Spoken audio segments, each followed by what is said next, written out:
Dans cette séance, nous allons entamer la deuxième partie de la correction de l'épreuve nationale 2019, mathématiques, pour la branche sciences économie, sciences et gestion.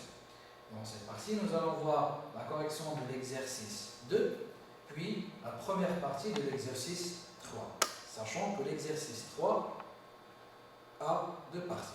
Donc, dans cette séance, nous allons voir la première partie et après, nous allons voir la deuxième partie. Alors, l'exercice 2, avec 4 points, on nous demande ici de donner les résultats sous forme de fractions. Il faut faire attention à ces notices.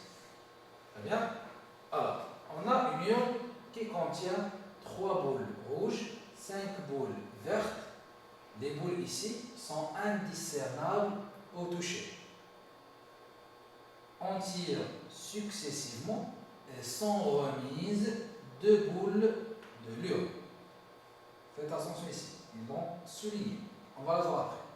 On considère les événements suivants. A, les 2 boules tirées sont rouges. B, la première boule tirée est rouge. C, la deuxième boule tirée est verte. La première question, on va montrer que la probabilité de l'événement A est égale à 6 sur 56 et la probabilité de B est égale à 21 sur 56.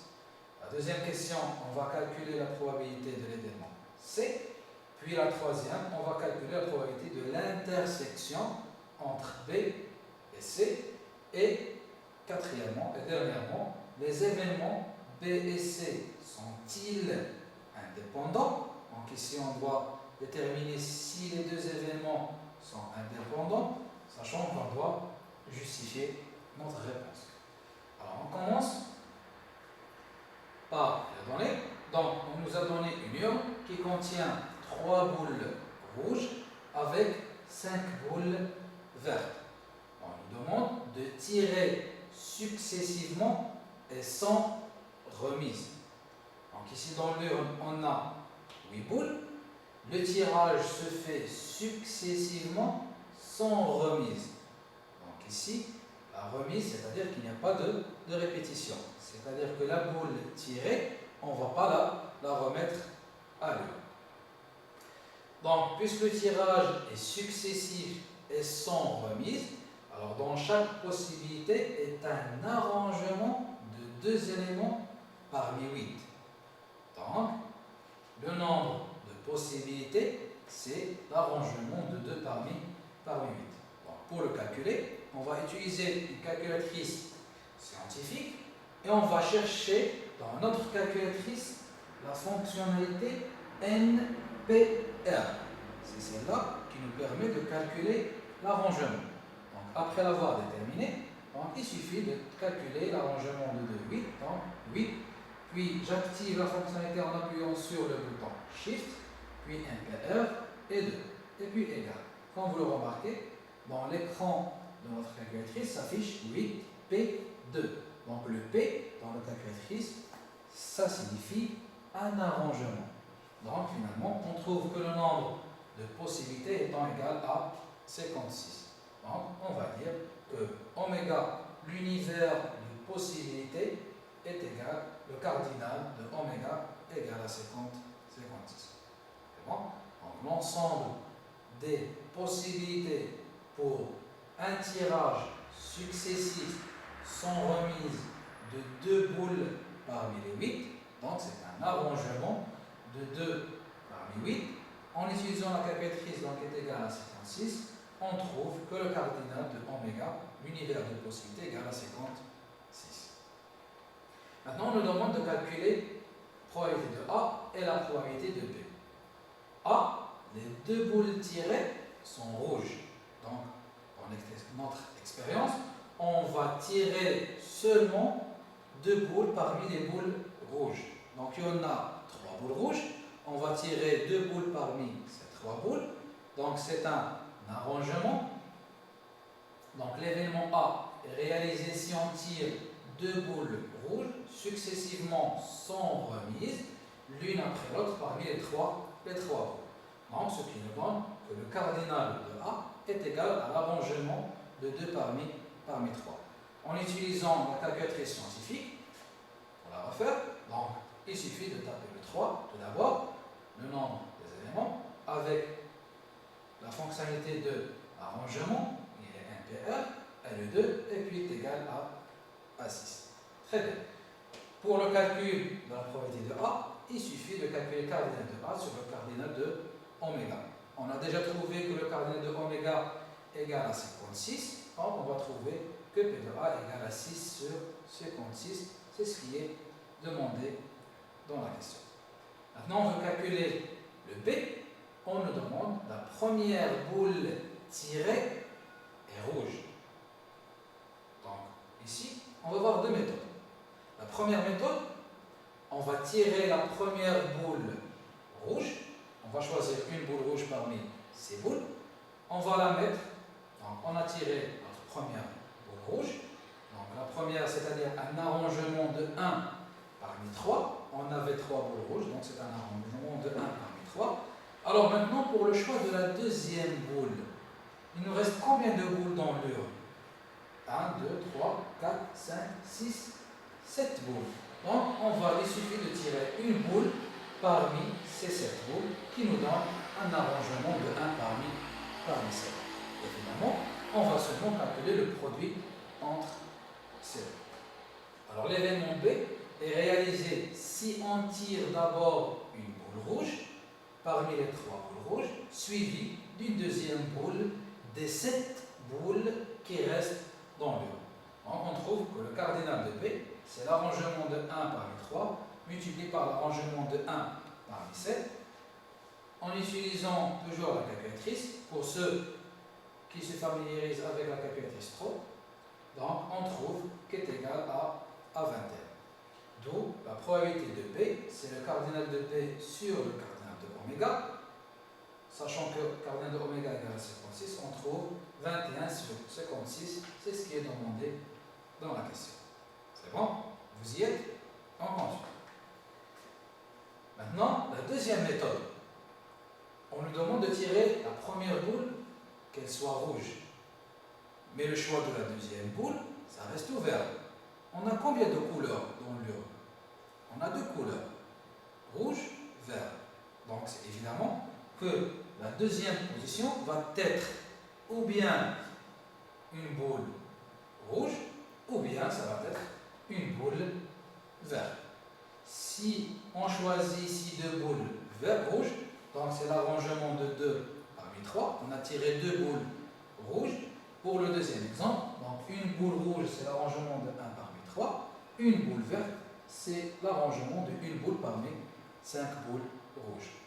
Donc, on va faire une addition parce qu'on a ici le ou bien la première proposition, ou bien la deuxième proposition. Et on trouve que l'événement B est réalisé si on tire la première boule rouge et la deuxième boule aussi rouge, parmi les 3 boules rouges.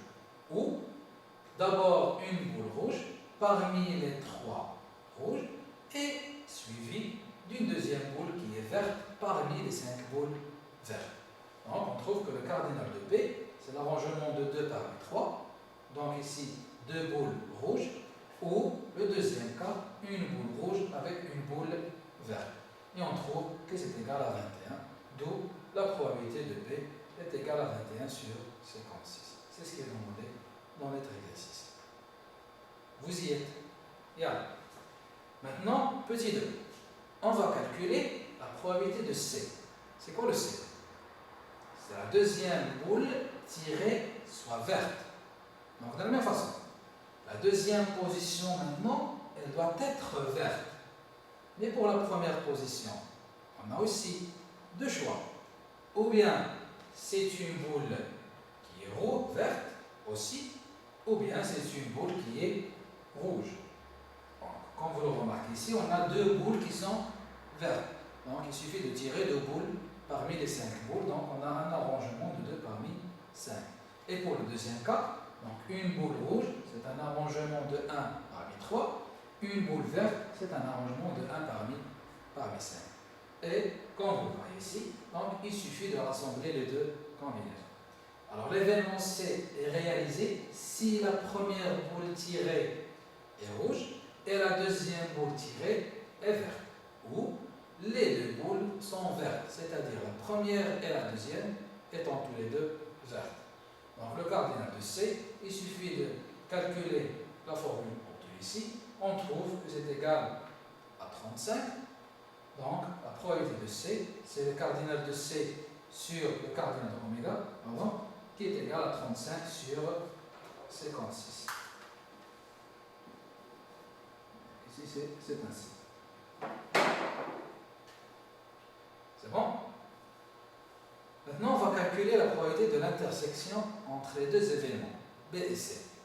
On a l'événement B, la première boule tirée est rouge. L'événement C, c'est la deuxième boule tirée est verte. Donc, l'intersection, ça va être quoi? La première boule rouge et la deuxième boule est verte. Donc, on va dire P inter C, c'est la première boule tirée est rouge et la deuxième boule tirée est verte. Donc, on va tirer la première boule parmi combien? Parmi 3 boules rouges. Donc, on va trouver, c'est l'arrangement de 1 parmi 3. Pour la deuxième boule, donc on va la tirer parmi les 5 boules. Donc, c'est un arrangement de 1 parmi 5. On trouve que c'est égal à 15. Donc, la probabilité de B inter C, ce n'est rien d'autre que le cardinal de B inter C sur le cardinal de oméga, qui est égal à 15 sur 56. On continue. Maintenant, il nous demande si les deux événements B et C sont indépendants. Que veut dire indépendant? C'est-à-dire, si on a deux événements A et B, ils sont indépendants, ça veut dire que la réalisation de l'un d'entre eux n'influe pas celle de l'autre. C'est ce que veut dire deux événements qui sont indépendants. Donc, le premier événement n'influe pas le deuxième événement. Y a-t-il une méthode de calcul? Oui. Pour le déterminer, alors il suffit de calculer la probabilité de A inter B. Est-ce qu'elle est égale à la probabilité de A fois la probabilité de B? Donc si on trouve l'égalité, on va dire que les deux événements A et B sont des événements indépendants. C'est bon? Alors on va appliquer la formule pour notre calcul. Donc on a trouvé que la probabilité de B fois la probabilité de C, sachant que la probabilité de B est égale à 21 sur 56, celle de C est égale à 35 à 56, en calcul on trouve que c'est égal à 15 sur 64. La probabilité qu'on a déjà calculée de B inter C est égale à 15 sur 56. Donc vous le remarquez, il n'y a pas d'égalité. Donc est-ce que les événements sont indépendants? Non, ils ne le sont pas. D'après la propriété, on doit avoir une égalité pour dire que les événements sont indépendants. Donc, puisqu'il y a une différence, donc les événements A, B et C ne sont pas indépendants. C'est bon? Très bien. Alors maintenant, on passe à l'exercice numéro 3, la première partie. On va voir après, dans une autre séance, la deuxième partie de l'exercice. Donc la partie 1, on considère la fonction numérique g de la variable réelle x définie sur R par gx égale l'exponentielle de x moins x. Première question, on nous demande de calculer g' de x, c'est-à-dire la dérivée de la fonction g. Puis la deuxième question, avec a et b, on va étudier le signe de g' sur R. Petit b, on va calculer l'image de 0, g de 0, l'image de 0 par la fonction g, et puis on va dresser le tableau de variation de la fonction g. Et si on nous donne comme indication que le calcul des limites aux bornes, il n'est pas demandé. Donc ce n'est pas la peine de calculer les limites dans les bornes. Et puis, la dernière question, c'est qu'on doit déduire que le g de x est supérieur ou égal à 1. On commence? Regarde. On considère la fonction numérique g.